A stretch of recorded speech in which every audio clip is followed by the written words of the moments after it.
रोज़ा समाणी विच जिहड़ा फैसटीवल होया है समाणी बाड़ी फैसटीवल विच इहदे विच पंजाब भर तो जिहड़ियां टीमां साडे कोल घुड़सवार क्लब मुख्तलिफ आए उन्हां दी मेहमान नवाजी उस तो बाद इस धरती दे मेहमान नवाज सपूत होने का जिहड़ा सबूत दिता वो इस धरती के सबूत जाम अजहर अयूब साहब साडे नाल इस वेले मौजूद ने जिन्हां ने यह पहाड़ी मेला सजाण विच अपना तन मन धन लाया ते एक अपने इलाके की शनाख्त और मेहमान नवाजी नूं पूरे पंजाब पाकिस्तान ते दुनिया भर च मशहूर कराया।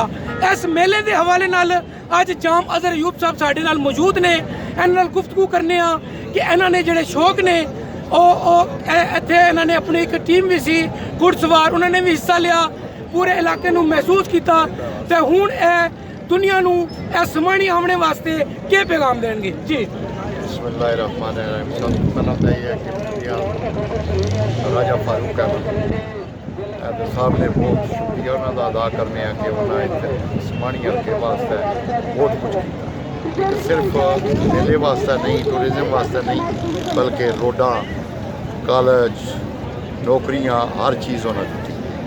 रह गया दूसरा मसला कि हर महकमे ने इस विच बहुत तावन किया है, खासकर जोड़े इत्थे दे लोग ने सरसाला दे उन्हें बहुत ही मेहमान नवाजी की है। बंदे बंदे दे मैं शुक्रगुजार हाँ। बाकी सारे लोग आए ने खुश गए ने इस जाम अजहर अयूब साहब असी 3 दिन तो इत्थे इस फैसटीवल से मौजूद हाँ। कल साडी जिहड़े ने शाहसवार ने पंजाब के नामवर गोल्ड मैडलिस्ट शाहसवार सन 2-3 उन्होंने मुलाकात हुई और तुहाडी मेहमान नवाजी तू इस इलाके की जिहड़ी तफरी सी खूबसूरती तो उस तो बहुत महसूस होए सन। तुसीं दुनिया भर जिसले जिहड़े साडे ओवरसीज़ कश्मीरी सानू देख रहे हैं या जिहड़े बैरून मुल्क रहने वाले सियाह ने खसूसी अंग्रेज़ ने वो देख रहे उन्होंने तुसीं क्या पैगाम दोगे कि तुहाडे इलाके वो तशरीफ लियावन ते तुसीं उन्हां दी मेहमान नवाजी इस तरह ही करोगे?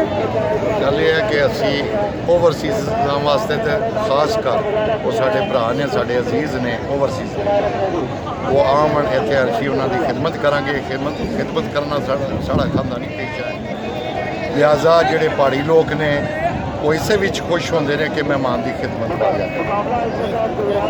बहुत शुक्रिया जी। तुसां देखिया इस समाणी धरती के सपूत जाम अजहर अयूब साहब ने जिन्होंने मुख्तलिफ पंजाब तो आईयां टीमां सन क्लब सन जे शाहसवारां दे उन्होंने अपने घर बसीयत मेहमान रखिया उन्होंने खिदमत की इस पूरे इलाके की इज्जत रखी। मेरे इर्द गिर्द तुसीं देख रहे हो समाणी दे गयूर अवाम इसलिए मौजूद ने एक बहुत बड़ी तादाद इस मेले आई है और इस मेले नूं कामयाब किया है।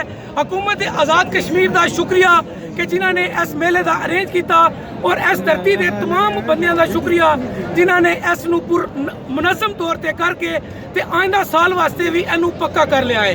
तुहाडा मेज़बान खुरम अफजाल पाशा समानी।